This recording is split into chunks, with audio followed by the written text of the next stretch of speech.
امریکہ کے ٹیکساس میں اتوار کے روز شہر کے خاتون کو ایک بندوق بردار نے گولی مار کر ہلاک کر دیا۔ حیدرآباد کے سرونگر کی 27 سالہ ایشوریا تھرتیکونڈا ایک پرائیویٹ کمپنی میں پروجیکٹ مینیجر کے طور پر کام کرتی تھی اور ٹیکساس میں مقیم تھیں۔ ان کے والد رنگا ریڈی ڈسٹرکٹ کورٹ میں جوڈیشل آفیسر کے طور پر خدمات انجام دیا کرتے ہیں۔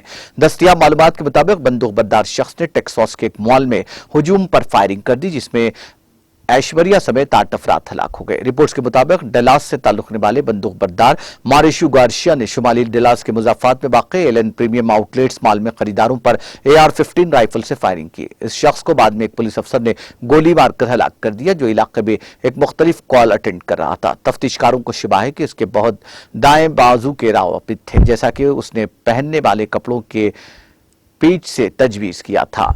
میت کو ہندوستان واپس لانے کے لیے اہل خانہ امریکہ میں چند تنظیموں اور ہندوستانی عہدیداروں سے رابطے میں ہیں۔